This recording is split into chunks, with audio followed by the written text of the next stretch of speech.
Welcome to another episode of Ring Walk Boxing Podcast.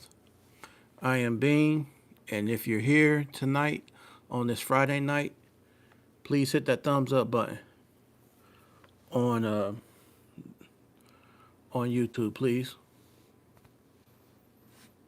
And first off, let me say shout outs to my cousin Trill from Seven Hills, Uptown Cincinnati, and my cousin Kev McFly. They're partners up in Cleveland, Ohio. They're partner in Atlanta, Georgia, down south. For this In Your Face magazine, a local magazine, um, which I mean has local Cincinnati people from Ohio, and it's definitely starting to spread. The In Your Face magazine. This is the August edition from a few months ago. But if you're here tonight, please hit the thumbs up.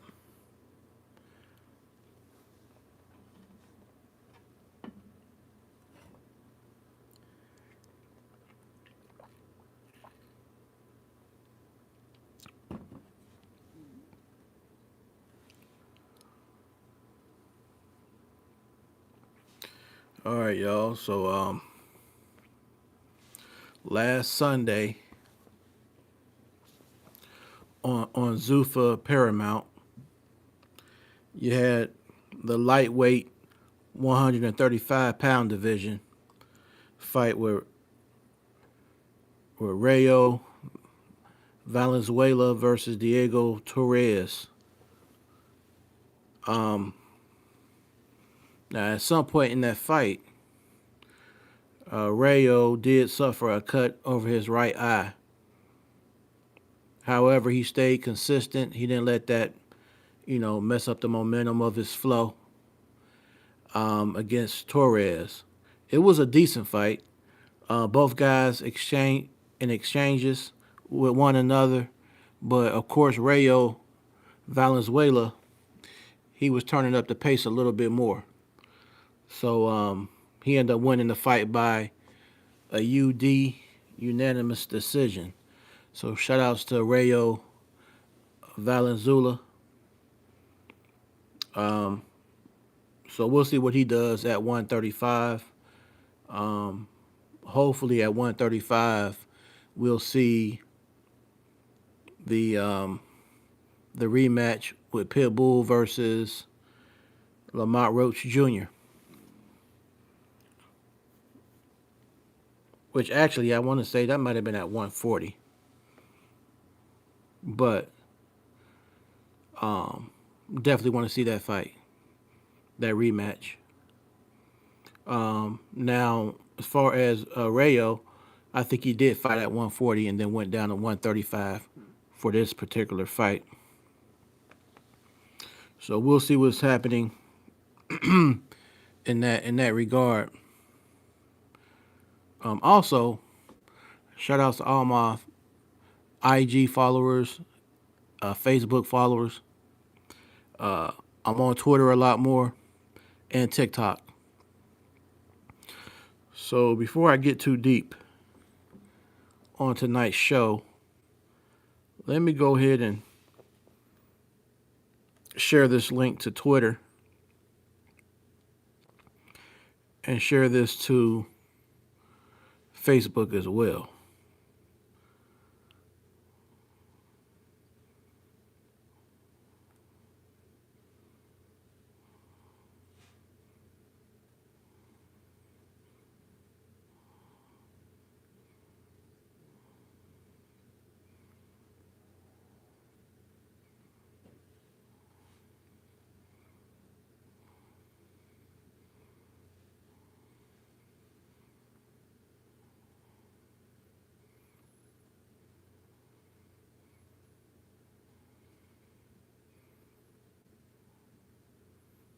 All right, so I'm about to share this to Facebook right now.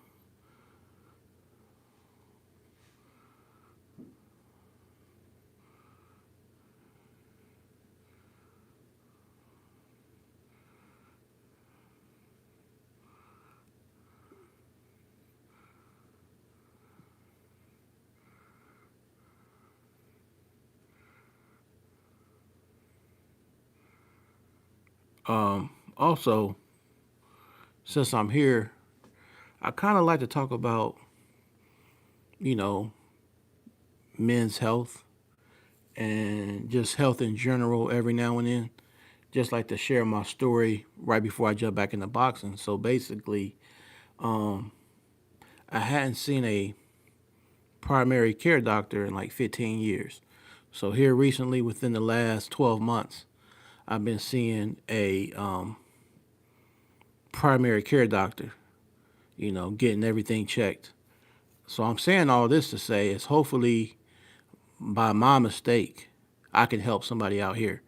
What I'm basically saying is if you have health insurance through your job, or even if you don't have a health insurance, try to figure out a way if there's a health insurance you can pay into, or something like that that's reasonable. It's really, really important that you want to have some type of health provider insurance if you can get it, because you never know when anything can go wrong with us. Anything at any given time, you know. And next week, I got to have a few tests ran or whatever. But I want people to be able to stay up on their health because if you don't get your checkups regularly, you never know what your body's going through and what you may be overlooking. And if they can catch it early enough, it'll do you a lot better.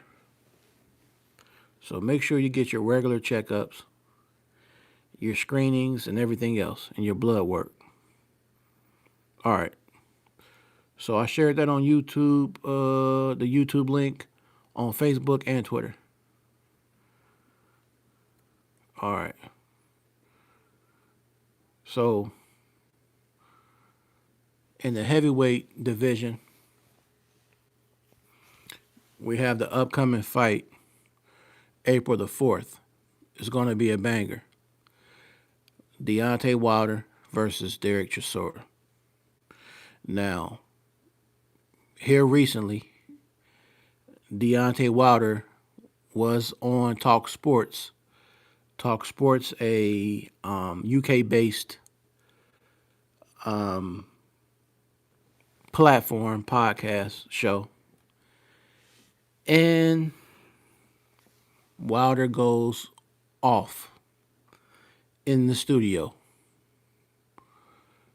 Now, for some people who may have thought that this is a way for Wilder to promote himself, I want to kind of clear that up because I think some people may not have realized when it came to Deontay Wilder. Yes, he is from the South, Alabama, in the U.S. of A. over here in the States. And the thing is, when he said till this day, there was a meaning behind that.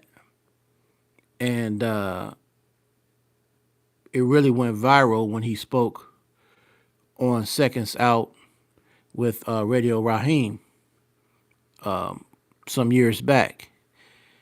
And that's what he said, till this day. So he was just talking about different injustices that happen in America and that have happened in the history of America. So when he talked about that here recently on Talk Sports, this wasn't the first time. If you go back and really look at Wilder's interviews, he talks about this type of stuff. So he's definitely passionate on his feelings. Now, I kind of want to go a little bit into the cheating allegations when it comes to Deontay Wilder and his accusations with Tyson Fury. I try to look at everything from an open-minded perspective. I try to put myself in the position of both parties or whatever to kind of see, try to get some type of understanding through the lens of a certain person on why they feel jaded or slighted or whatever. Now, when it came to Tyson Fury, if you remember, I want to say it was the rematch, the second fight. Wilder started complaining about the floppy glove of Tyson Fury, the glove that was supposed to have been kind of floppy like that. Um, so I believe he was accusing him of one or two things: a loaded glove, a glove that had extra stuff in it, or a glove that had the padding removed from it. He basically saying in some type of way the glove of Tyson Fury was manipulated. Now, a guy, Nicholas Asbury, some years ago, he talked about Tyson Fury and alleged that he had manipulated his gloves before. I believe in sparring or something like that. So these are different allegations that were kind of brought up. Now, were they necessarily swept under the rug or not or whatever? Maybe to an extent. It kind of died down. Well, now it just resurfaced on Talksports. And one thing I can say about Wilder, I'm not necessarily a Deontay Wilder fan, but I will say he he does stay 10 toes down in his belief when it comes to Tyson Fury being a cheater. He said that long ago, and he sticks by it to this very day. He feels like Tyson Fury cheated him. Now I know a lot of people, probably the majority, don't believe that Wilder was cheated.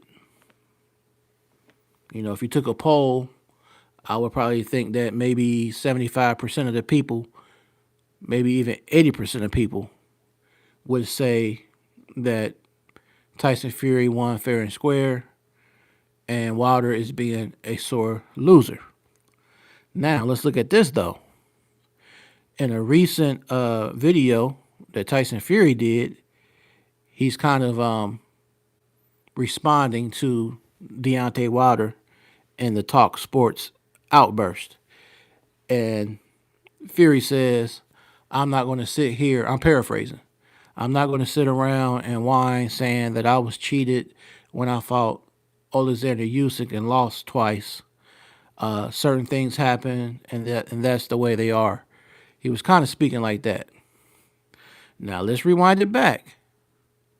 When Tyson Fury lost, I want to say the very first time he lost to Usyk, do we not recall Tyson Fury saying that Usyk won because of the Ukraine war that was happening? Tyson Fury tried to deflect and use that to say that Usyk was given the edge in the win because they felt sorry for what his country was going through. So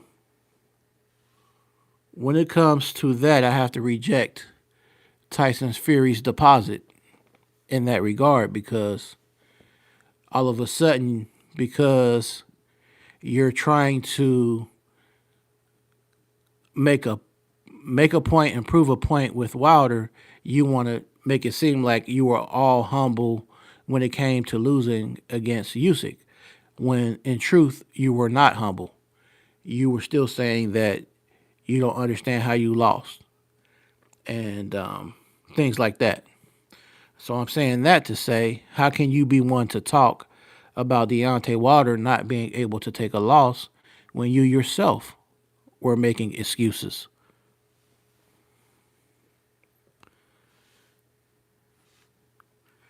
Now, when it comes to the cheating thing, Wilder claims he's coming out with a documentary that will expose Tyson Fury, and he has all this evidence. He says plenty of evidence, and he will have it in a documentary. And he says he knows a whole lot of what goes on that is shady in boxing, and calling Tyson Fury one of the biggest cheaters that there is. So I know a lot of people, when I read these different comments and replies, a lot of people say, well, if Wilder felt cheated, why didn't he present all this or go to court? Take Fury to court. Now, also another thing that I heard Kurt DeVille said on Counterpunch Boxing, and just other people in different comments on YouTube, social media, they're saying Wilder must feel very strongly that he has something on Tyson Fury, because he did say, if what I'm saying is not right, then Fury can sue me for defamation of character. So for him to say, Tyson Fury, go ahead and sue me for defamation, that in my mind makes me think that he, or at least in his mind, he feels like he has something on Tyson Fury.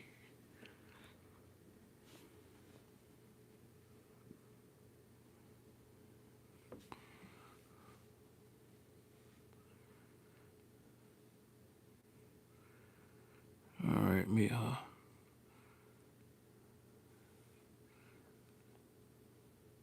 Shout out to my cousin Phoenix Rogers. Salute. Cuzzo, you said he never denied cheating in his reply. He danced around it with biblical blessings. Yeah, yeah. So I did see another thing too with Tyson Fury, with saying he's willing to pray with Deontay Wilder and something like that. Something in that, to that extent, that he would pray with him, and he will pray for him, saying that Deontay Wilder is going through some mental struggles right now. So I don't know. I mean, if Wilder says he has all this stuff and he's dropping a documentary, then we just got to sit back and wait for it. We got to sit back and let it all play out and let it unravel. Um, because I'm not here saying what's unequivocally or for sure to be true. I'm just laying out different things said on both sides of the spectrum. What some people feel on one side of the situation and what they feel on the other side of the situation. So I'm not necessarily here saying that what Wilder's saying is right or what Wilder's saying is wrong. What Tyson Fury did, is he actually a cheat or is he not a cheat? I'm just putting it out there for you to decide or come up with your own conclusion. Shout outs to Adam Hurley. You said Fury pointed to the sky and told the ref to bark at the moon. Then he slipped brass knuckles in his gloves. Hey man, what's going on, Adam? Thanks for coming through. Please hit the thumbs up button. Hey man, Adam? Are you being sarcastic, man?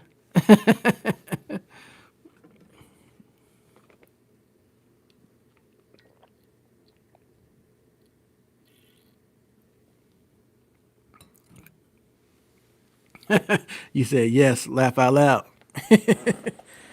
Yeah, man. I hear you. I hear you, man. So I mean,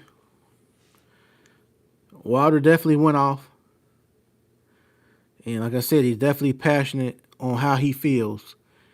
And sometimes, if a person, how do I say that? Like I know people, like I say, people are saying, okay, is Wilder going through some mental struggles? You know, mental health struggles, this, that, and the other. I I I I I've been around people that have mental health for real, and some of the things they say sound off the wall.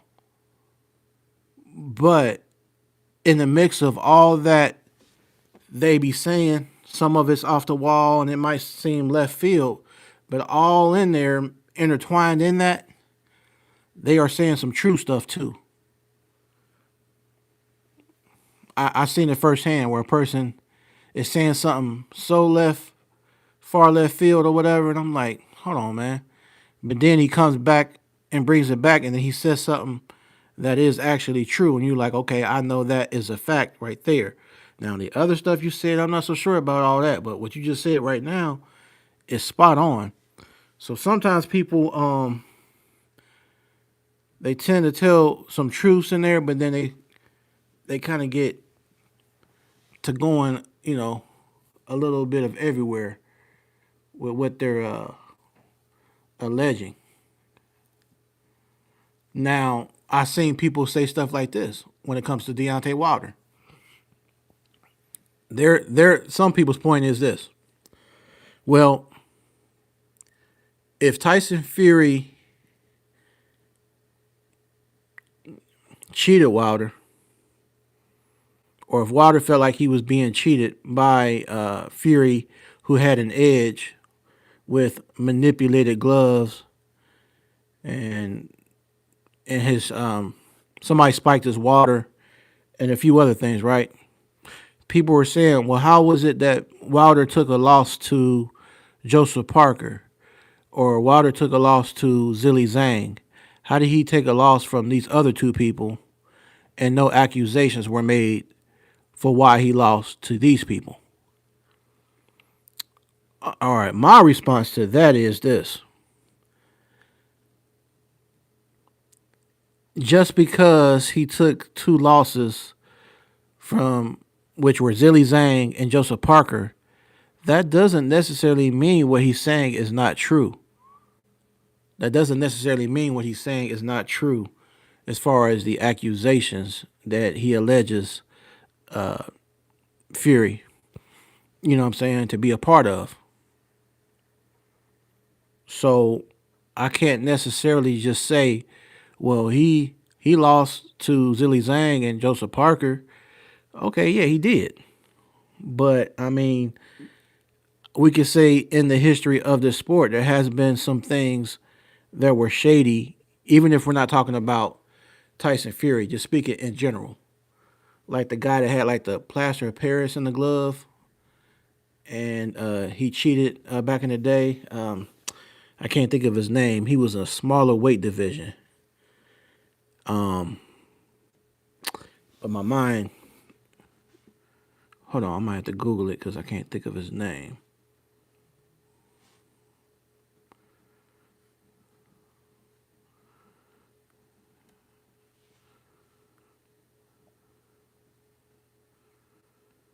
Antonio Margarito.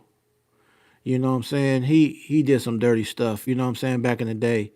So I mean, I get where a person can say, um, you know, it's like the old cliche. They always say, it's nothing new under the sun. So I mean, things have happened that wasn't necessarily right or were shady in the history of the sport. And today in 2026, history can definitely repeat itself.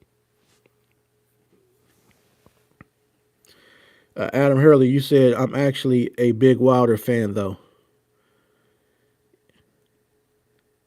and you said Adam Hurley is kind of crazy. In the Zhang fight, Zhang actually stepped on Wilder's foot, and while Wilder was falling down, he backed. He looked back at the ref. That's when Zhang KO'd him from behind. Yeah, I remember that. It's like he was like Wilder was trying to gesture to the ref that something was going on, and then he got caught with that. Like he was trying to tell the ref something, but he wasn't thinking that, hey, Zhang is about to knock me out right now. You know what I mean? Kind of like he wasn't prepared for that. Like he let his focus get off get off or whatever, and got caught slipping.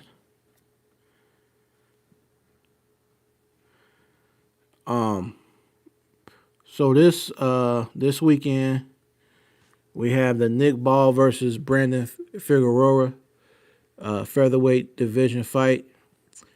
Um, I'm not sure who's going to win this one. I've seen Nick Ball get down a few times. He kind of, I think I've seen somebody say Nick Ball reminds you of a UK version of Pitbull Cruz.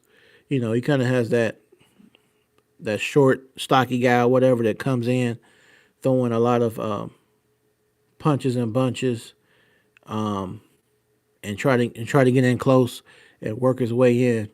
Now Brandon Figueroa is the taller, uh, slender, more leaner fighter, so it would be in his best interest to use his jab, use his footwork, move around in circles. You know, just keep popping out that jab, and when Nick gets in close, throw a couple of uppercuts or whatever, short hooks. Once it gets really in tight, clinch a little bit. It probably wouldn't be the most exciting fight, but like they say, hey, you're here to win. So, at the end of the day, you got to do what you got to do in that ring. So, it probably won't be the most exciting fight, but I really can't call the fight, in particular myself, with Nick Ball versus Brandon Figueroa.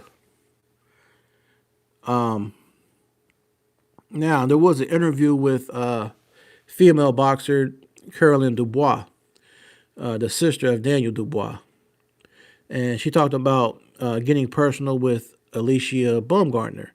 And she said basically on the basis of AB Baumgartner, she feels she's the best. But Caroline Dubois said she feels like she's the best as well. So pretty much, being that boxing is a competitive sport, that's where it gets personal, because I think I'm the best and you think you're the best, pretty much. So I think eventually the Caroline Dubois versus Alicia Baumgartner fight, it has to manifest. I would say it probably goes down by next year. I don't know if it'll be at the end of 2026, but I think by 27, Alicia Baumgartner and Caroline Dubois, they're going to have to get in that ring. And that's going to be a really, really good fight. Really good fight. But speaking of Caroline Dubois, she will be fighting on the MVP card versus Terry Harper. Caroline Dubois, age 25. Her opponent, Terry Harper, age 29, in the women's lightweight division. So that'll be going down. It's good to see Caroline Dubois stay active. Hopefully, Alicia Baumgartner stays active as well. So then, when those two ladies do fight, we'll get the best version of both ladies. Well, like that old song by Mark Morrison, "Return of the Mac." That's the words of Tyson Fury. He says he'll be fighting Arslanbek Magmadov, the Russian giant, on Netflix on April the 4th. Ironically, April the 4th is the same day that Derek Chisora will be fighting Deontay Wilder. Okay, so Tyson Fury, his record, 34 wins, 24 by knockout, 2 defeats, and 1 draw. His opponent, Arslanbek Magmadov, record, 21 wins, by which 19 are knockout, 2 losses, no draws. The way I personally see this, I know that Magmadov has a 90% knockout ratio. However, Tyson Fury is a very cerebral fighter.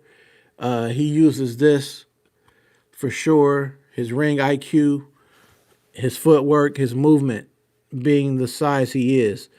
He's not going to go toe to toe. He's not going to fight, in my opinion, he's not going to fight Magmadov like he fought Deontay Wilder. He's not going to try to put him on the back foot. He's not going to try to take those type of risk or whatever.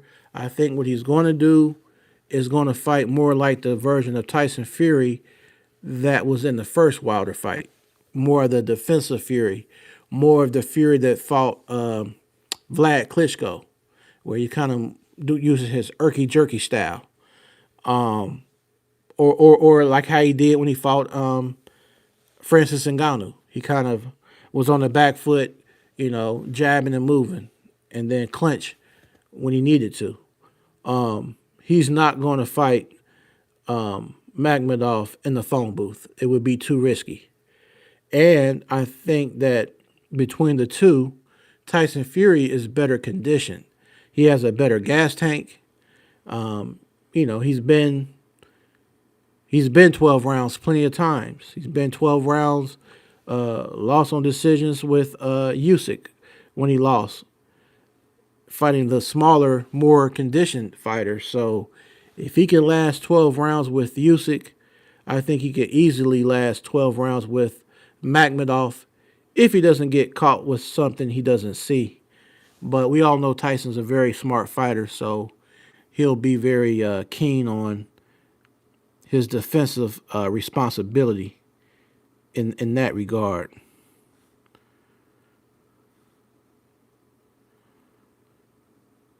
So let me know what y'all think. What's your prediction? Tyson Fury versus Arslanbek Magmadov. Nick Ball versus Brandon Figueroa. If you have a prediction, please drop it. Deontay Wilder versus Derek Chisora. If you have a prediction, please drop it, please. All right, so the fight that came back, I think it got stopped due to Sebastian Fundora being injured. Well, March 28th, y'all. Sebastian Fundora, 23, 1-1, with a 65% KO ratio, will fight Keith one-time Thurman, 31, 1-0, who has a 70% KO ratio. So it's like a 5% difference in their knockout ratios. So we know both guys either guy can stop the other guy, basically. And that'll be on March 28th. Now, the problem with this is this. Sebastian Fundora is so tall. He's very tall. He's very long. I think that's going to make the fight intriguing, but it's going to make it very hard for Keith Thurman. Just trying to see how he will work his way inside to fight the much taller and longer and more rangy Sebastian Fundora. Keith Thurman's definitely going to have his work cut out. We've seen what Keith Thurman can do. He can get down for sure. He can fight. But Sebastian Fundora, he just has a way of frustrating that opponent. Like, remember when Tim Tszyu fought him in the rematch? After a while, he just got so frustrated with trying to work his way inside of that long reach and that long jab to where he was just like, man, I couldn't do anything. He knew what he wanted to do, but he couldn't do it. So the question is, do you feel like Keith Thurman is going to be able to have a blueprint to unlock the code in beating Sebastian Fundora? Because, like I said, it's going to be a very tricky opponent because of the fact that Sebastian Fundora is so tall and so rangy. But, it's boxing. Anything can happen. But I don't know. I think I'm going to say 60-40, leaning towards Sebastian Fundora. Maybe even 65. Because it's going to be, I like Keith Thurman, but this is going to be a tough a tough opponent and a tough style matchup for him. All right, y'all. So in this month of February, on the 22nd, Detroit, Michigan, USA, Clarissa T-Rex Shields versus Franchon Cruz Dezern in their rematch in ladies boxing. Now, to be fair, their first fight was many, many, many years ago. So we're going to see a different Clarissa Shields. We're going to see a different Franchon Cruz Dezern. So we can't really look at their old fight and say, well, it went this way and that the rematch is going to be the same. Because it's been a long time and they both have fought opponents to where they both have developed and they both have been more experienced from way back then up until till now. Now, me personally though, just being that Clarissa is a slick fighter who uses her she has ring IQ. She uses her feet real good. She has nice hand speed. She's not known for her power, but she has all the other intangibles and stuff like that, and all these other tools in her tool bag. I just feel like I just keep saying that Clarissa's going to win a points decision. That's what I feel like. I feel like Clarissa is going to beat Franchon Cruz on a decision win. But we're going to see. But I want to know your prediction. So let me know, please. Let me know your prediction, please. And like I said, if you're out here viewing, please hit that thumbs up.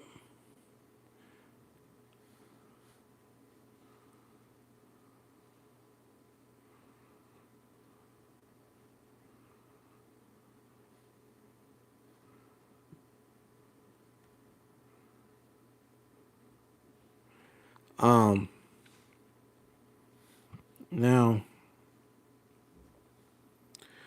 the upcoming WBC, Mario Barrios has a WBC strap, and of course Ryan Garcia, he wants the strap from Mario Barrios. So, what do y'all think? Do you think that Mario Barrios can be slick enough to outbox Ryan Garcia, or will he get caught by the infamous Ryan Garcia's left hook?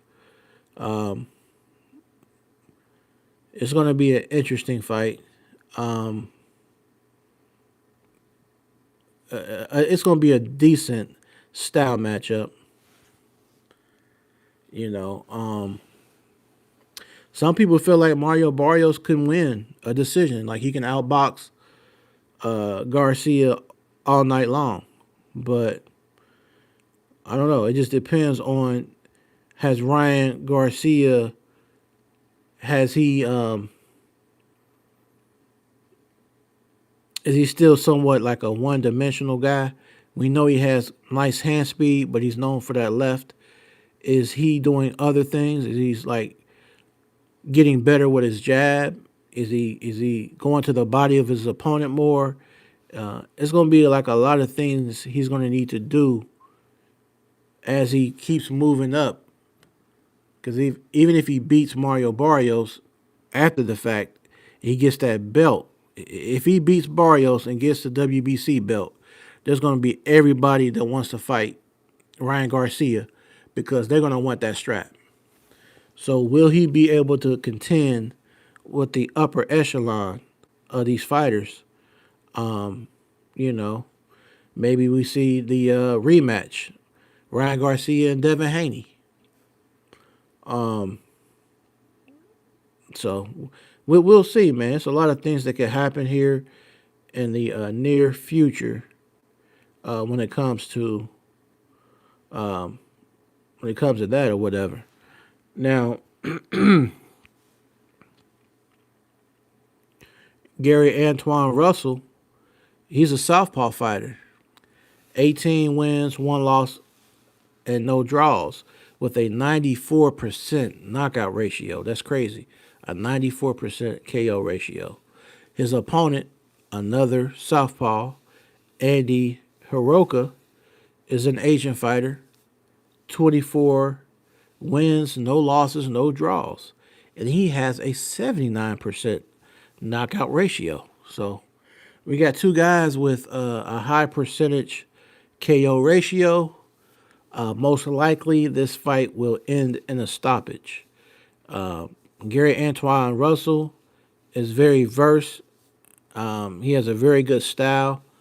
Um, so it's kind of hard for me to say who necessarily is going to win this one. I can't say for sure. Um, I know Gary Antoine Russell is the truth, but Andy Hiroka, I don't know a whole lot about him. I've seen a few highlights of him, and like I said, he's never lost. Never lost, but I don't really know a great deal about the opposition of who he's fought. Not to say, not to take anything from his opponents, because sometimes you're not known and you can still be a very good fighter and don't necessarily have a big name. Um, but I'm just saying, like, I don't really know. I'm not really privy to the people that are on the resume of Andy Hiroka.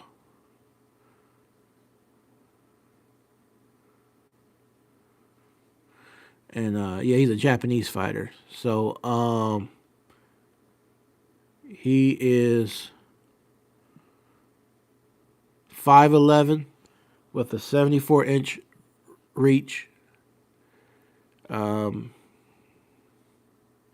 I'm looking on his resume, and none of the names are really familiar to me.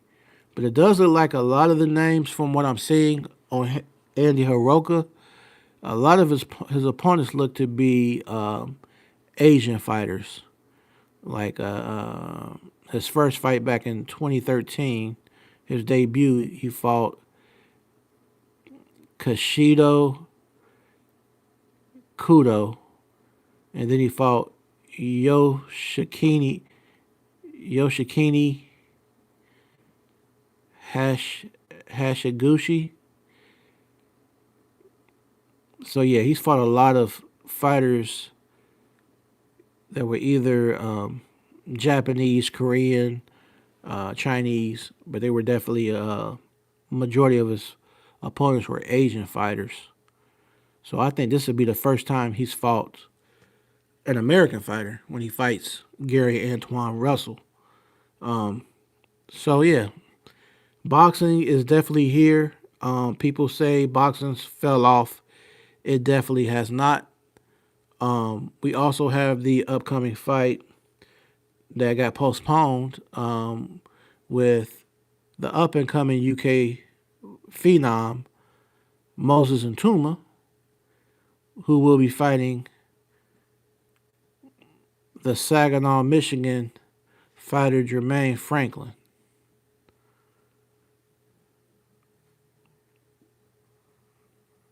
in the heavyweight division. Um, and that fight will be on March 28th. Um, and I guess the question that I keep asking, and I want to know what y'all feel, is like Jermaine Franklin is a very cagey, kind of like that short fighter who's kind of slippery, kind of like Andy Ruiz, you know what I mean? That kind of, but he's never been stopped.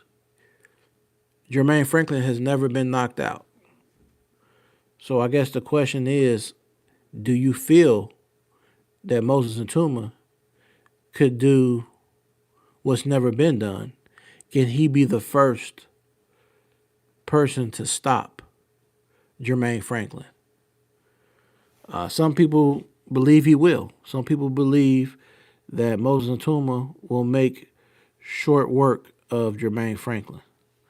But me personally, he may win, but I don't think anybody makes um that anybody makes short work of him because he's relentless. He has a good chin. He has decent cardio. So I don't think Jermaine Franklin by no means is going to be a pushover. Neither do I feel like in the heavyweight division with Wilder versus Derek Chisora. I don't feel like Derek Chisora is going to be a pushover. I think that's going to be a very dangerous fight for Deontay Wilder to take because it's not a tune-up. I mean, Derek Chisora is not a tune-up for anybody. Um, and I feel like the only thing that really hurts Derek Chisora, the only two things about him, is that his conditioning, if he gets to round 6 and 7, he starts to decline, like he's starting to gas out. And the other thing is he's only predictable because he throws a lot of looping haymaker punches.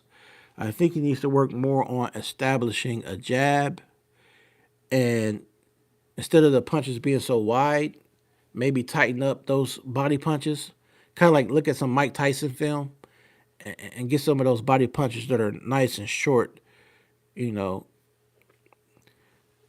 And I think that he would be a lot better if he could just make those little tweaks. Because I actually looked at a Chisora fight, a Derek Chisora. It might have been Derek Chisora and Dillian White, or Derek Chisora and Usyk. It was one of those fights that me and my dad were watching, and that's the first thing my dad noticed. He was like, "Hey, man, that guy keeps swinging so wide and so wild." I'm like, "Yeah." He was talking about Derek Chisora. That he needs to not be so wide open with his punches. But hey, Derek Chisora is a gladiator. He's definitely a warrior. So is Deontay Wilder. It's gonna be a good banger. Like I said, I feel like if it's in 5 or 6 rounds, I give it to Del Boy Derek Chisora.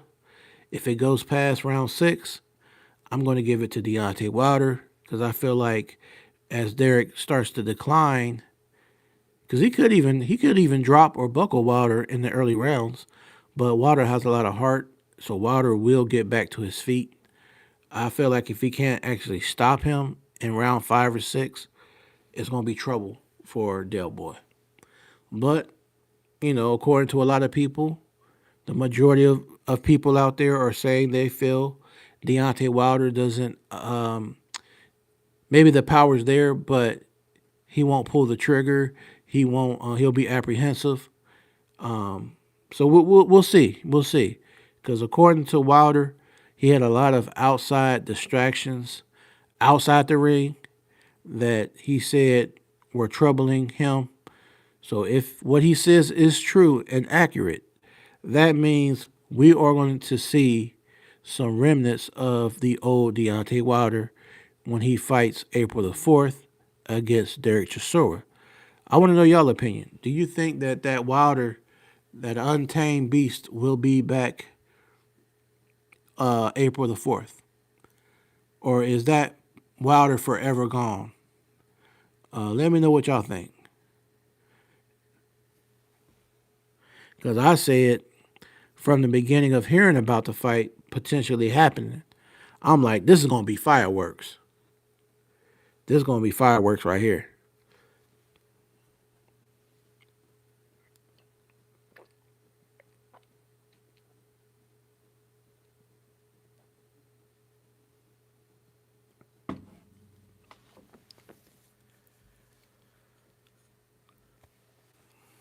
So let me know what y'all think in regards to those fights.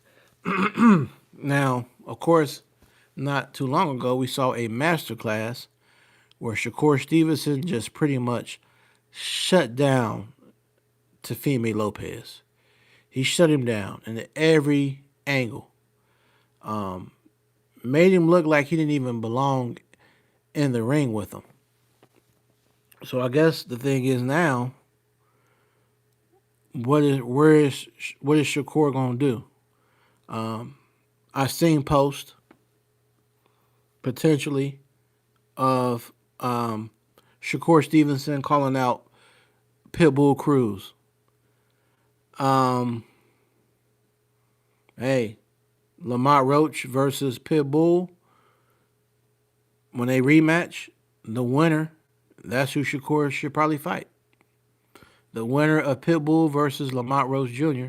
is, in my opinion, who Shakur Stevenson should fight. Now, speaking of Shakur, the man who was known to have ducked Shakur Stevenson, Kid Austin, aka Floyd Schofield.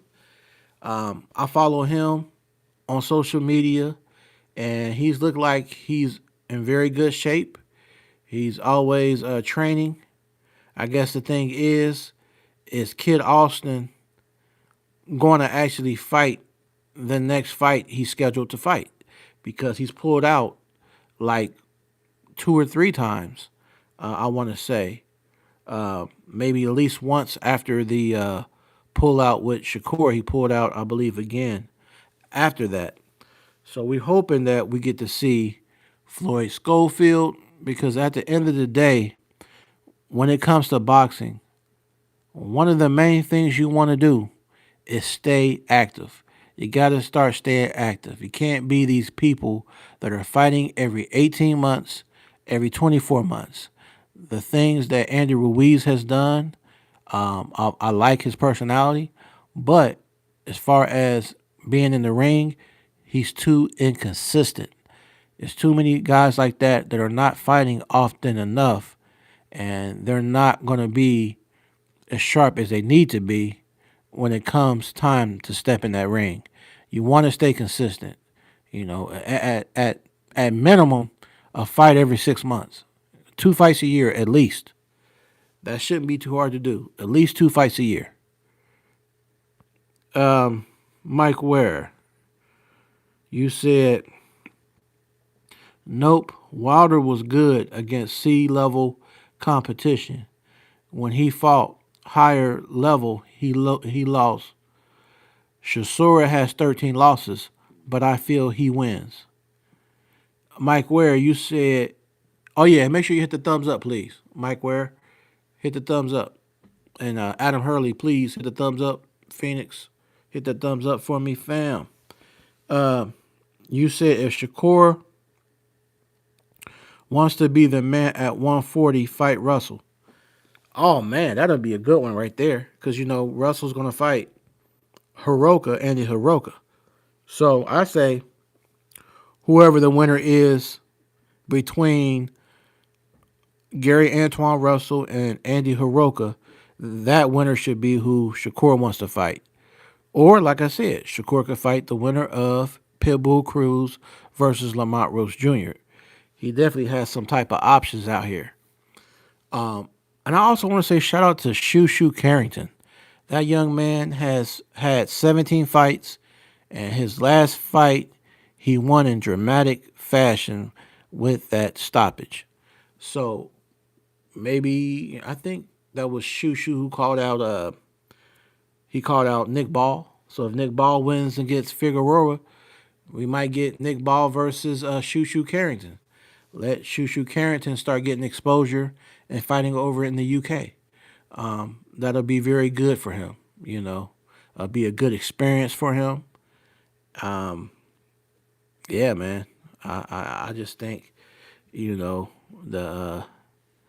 all these different divisions have a lot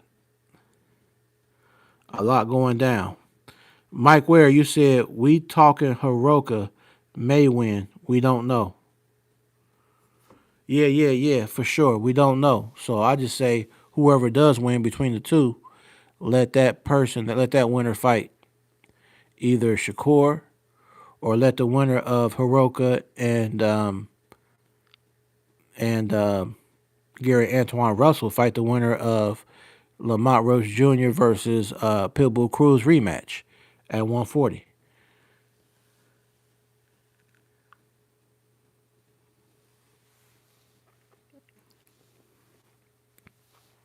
And I want to say Richardson Hitchens has a fight coming up, um, if I'm not mistaken.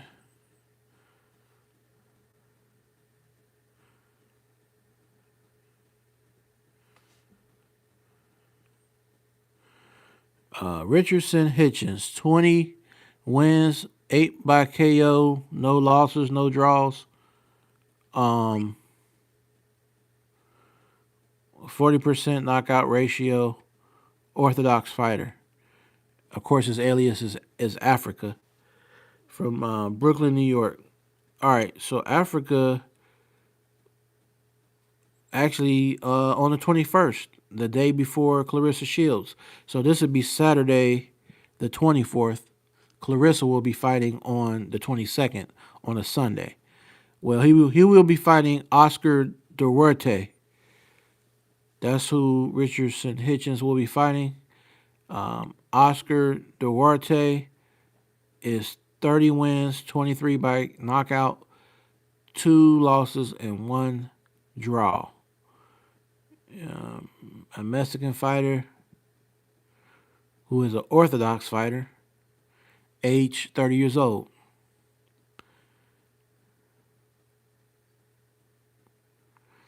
And he has fought opponents like Joseph Diaz. He fought Ryan Garcia back in 2023. Um, okay, so we'll see how that plays out with Oscar Duarte versus um, Richardson Hitchens in the super lightweight division.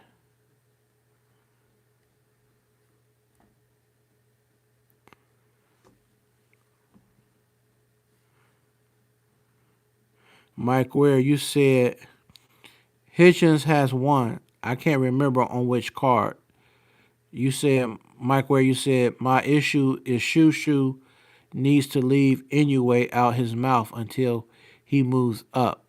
Shushu needs to fight who wins tomorrow. Yeah, yeah, yeah, between Figueroa and Nick Ball. Yeah, he should fight them.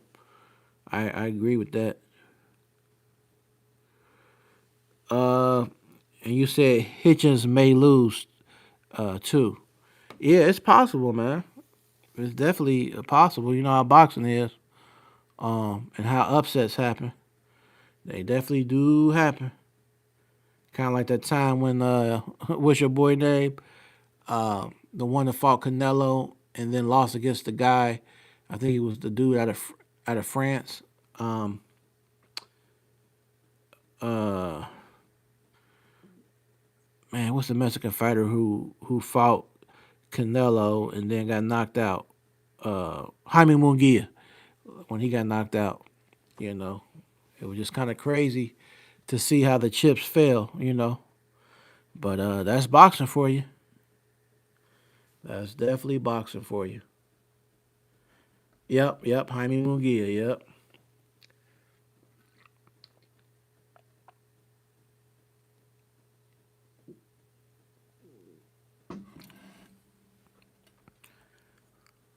yep. So make sure too, like I said, if you run this one back, hit the thumbs up button, please. On YouTube, hit the thumbs up button. Share this on your social media, Twitter, TikTok, Facebook, IG, whatever. If it's a social media that's I don't even know about, you can share it on there, I guess. And let them know about Ring Walk Boston podcast. We will meet back up here on Sunday evening at 6 p.m. Eastern Standard Time in the USA. We can recap the Figueroa versus Nick Ball fight. Um, and when it comes to Nick Ball, like I said, he's a tough dude, but I think fighters like that, if they fight a really, really seasoned boxer or a person who can stick and move, they will probably lose. So if Nick Ball comes in there and does what he normally does, and if Figueroa could be smart enough to maneuver and be smart, he should be able to sneak out a points decision. Mike Ware, you said another issue. What you think about this Floyd lawsuit? I haven't really. I've seen the headlines, but I haven't really delved into it yet. What I'm gonna do, probably tomorrow, is I'm gonna do more research on Floyd Mayweather's lawsuit. I'm gonna also do more research on Tank Davis and his legal issues. So I want to bring all that stuff on the Sunday show. So jump on Sunday and I'll go a little bit more into it because tomorrow I'll be doing all my research about these situations. Oh, but one thing too I want to bring up right before I get off of here, Mike Ware, since you happen to have engaged on that particular post, I shared that clip to my Facebook page where the legendary Roy Jones said if hypothetically if Shakur fought Tank, he feels like Shakur would win mainly because he has less distractions in his way. Tank has all these legal issues and different distractions that have been happening throughout the course of his career, whereas Shakur Stevenson, you never really hear him much in the media as far as getting caught up with certain stuff and things of that nature. So that's pretty much what it is, in that regard. Oh, hey, Mike, where I'm actually about to get off, but I am going to message you here shortly. I'm about to get off of here because I've been on here for about a little over an hour. But I appreciate you pulling up and showing love. But I'm about to message you here shortly. So yeah, so just make sure y'all keep rocking with Ring Walk Boxing Podcast.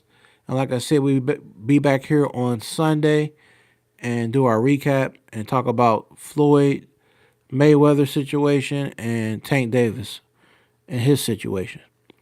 All right, so everyone have a safe Friday night. Have a good weekend, and I will see you on Sunday.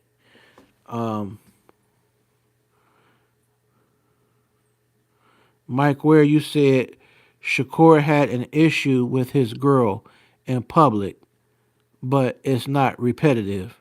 Yeah, I forgot about that. He did have that situation. He sure did. Yep, he sure did. Um, so yeah, that's a good point. So y'all, hey, I appreciate y'all pulling up here at Ring Walk Boxing Podcast again, real quick. Shout outs to the fam. Shout outs to Phoenix. Um, we got the hats here, Ring Walk Boxing Podcast, different colors. Got the hats. Got the t-shirts, different colors. The store will distribute international, and the link is in the description area or the link tree on my Facebook page. You will see the clothing line store. If you have any issues finding that, just inbox me on Messenger, and I can send you a link for the store if you want to help support the channel. So everyone, like I said, have a safe night, and I will see you on Sunday, and I will catch you on the next round. Peace.